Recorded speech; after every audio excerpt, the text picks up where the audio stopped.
Je suis née avec un rachitisme hypophosphatémique et je suis née prématurée. Et cette maladie, le rachitisme hypophosphatémique, provoque beaucoup de douleurs, beaucoup d'inconfort. Elle empêche l'enfant de grandir, elle bloque la croissance dans les articulations et quand l'os essaye de croître, mais n'y parvient pas au moment où il devrait, ça fait très mal parce que ça finit par tordre l'os. Et j'avais beaucoup de douleurs, énormément. Et ma hanche, elle ne s'emboîtait pas correctement. Alors je tombais beaucoup. Je tombais énormément. Tout ce que je faisais, marcher, je perdais l'équilibre et je tombais.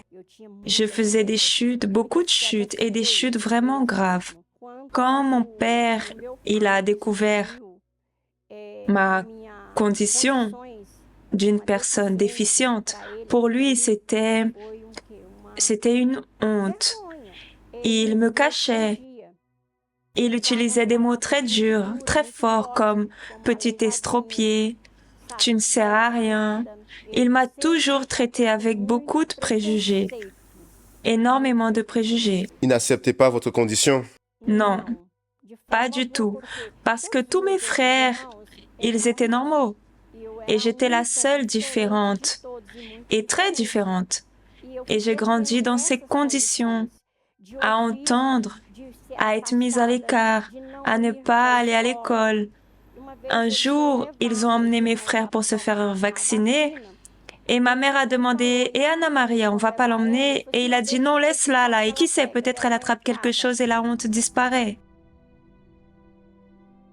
J'avais une amertume dans l'âme. Une amertume.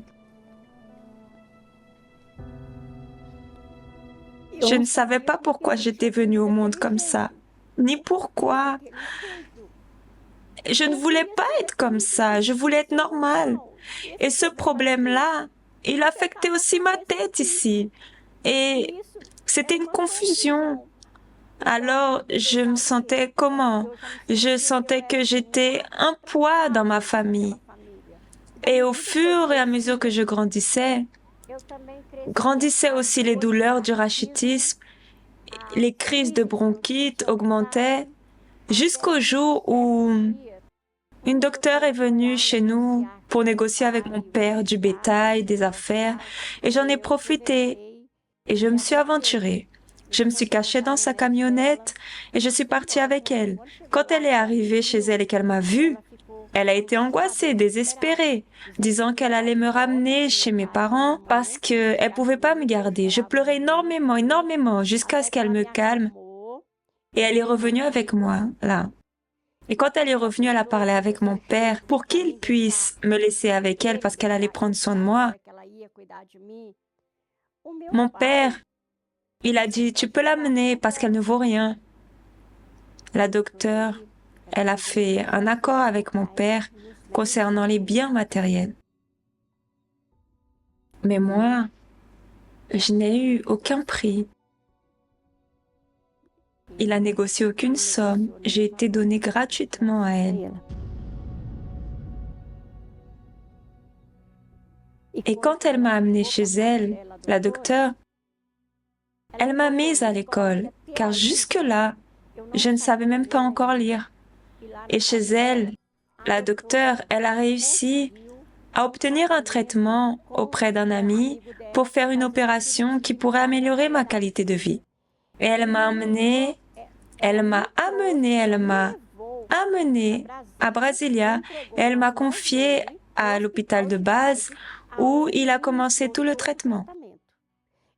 Mais à la deuxième opération, ça s'est compliqué parce que j'ai eu contact avec d'autres patients atteints d'une infection appelée ostéomyélite et je l'ai attrapée, cette infection. Et durant ces 10 mois d'hospitalisation entre opération et infection, ça a été très difficile parce que je n'avais nulle part où aller, aucun parent. Encore une fois, j'étais abandonnée. Et là, j'y ai passé Noël, le Nouvel An, le Carnaval, la Pâque, la fête des mères, tout enfermé dans une chambre d'hôpital. Dans une chambre d'hôpital. C'était très dur Parfois, je désirais juste des choses basiques pour moi, comme un dentifrice, mais je n'avais personne à qui demander. Un savon pour me laver, personne à qui demander. Ou même manger un simple pain au fromage, rien, je n'avais pas. Je voyais la ville fêter le réveillon. Je voyais la ville fêter. Non, j'entendais. Parce que j'étais au 11e étage. De là-haut, j'entendais les mouvements de la ville. Et je n'avais personne. Pas même un ami pour venir me voir. Jusqu'au jour où qui je vois entrer par la porte de ma chambre de l'hôpital, dans cet hôpital? Mon père. J'étais si heureuse parce qu'il était là. Et je lui ai demandé un peu d'argent pour que je puisse acheter du dentifrice, du savon et un pain au fromage, car je voyais les autres recevoir leur famille de l'attention.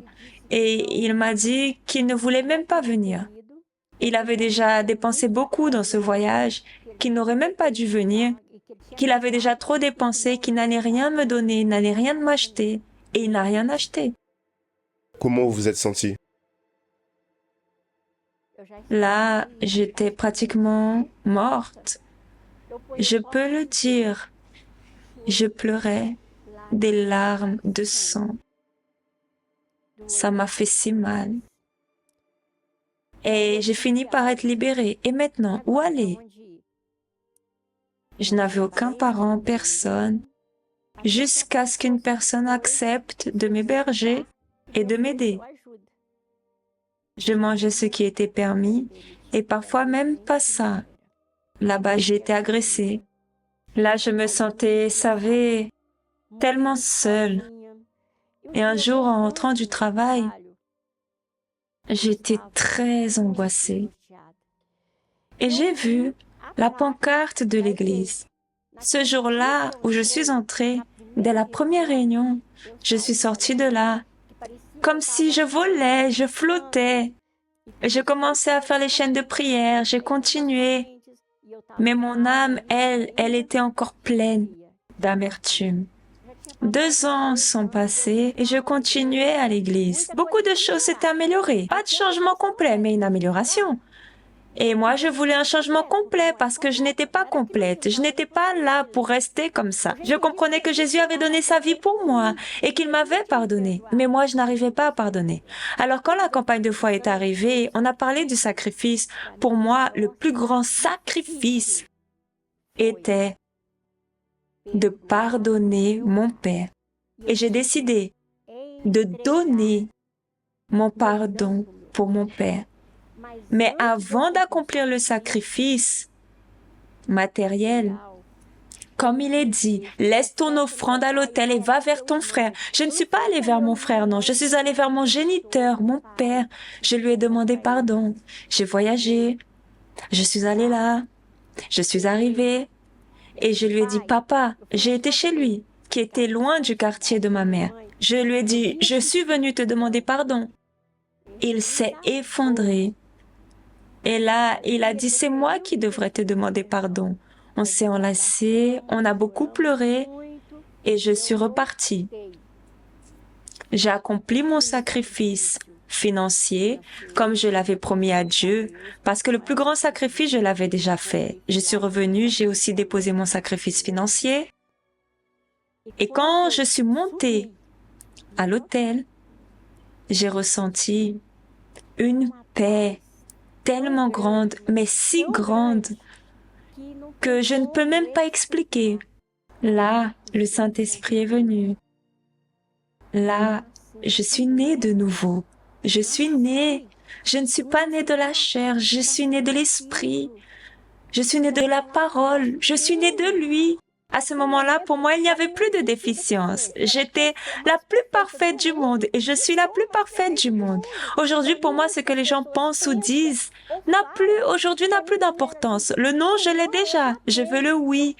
Et le oui, il me le donne quand c'est dans sa volonté. Il me donne le oui lorsque c'est sa volonté, parce que parfois nous voulons tellement quelque chose, mais on doit se demander, est-ce que c'est de sa volonté? Est-ce que c'est ce qu'il veut pour moi? Est-ce que c'est bon pour moi? Mais il m'a fait parfaite. Aujourd'hui, je suis parfaite. Quando Jesus estendeu a sua mão, quando ele estendeu a sua mão para mim. Aujourd'hui, je suis plus que vainqueur. J'ai une famille, j'ai étudié, j'ai réussi, je suis devenue, à travers un concours, je suis devenue fonctionnaire fédéral. Avant, mon matelas, ma mère, elle le cousait. Vous connaissez les sacs en toile de jute? Elle le remplissait de feuilles de maïs. Aujourd'hui, j'ai ma maison à moi. Dieu m'a mis où? Il m'a fait sortir de la cendre, de la boue, de la poussière. Et il m'a placé où? Là en haut, parmi les princes. Mais tout ça, tout ce que j'ai, pasteur, ce n'est pas le plus important, non? Le plus important dans tout ça, en réfléchissant, c'est la vie que Jésus m'a donnée, son esprit. Je lui ai donné une âme amère, morte, triste, souffrante, dépressive. Et aujourd'hui, j'ai quoi? Une âme propre, libérée. C'est une âme qui brille de sa gloire ici sur terre.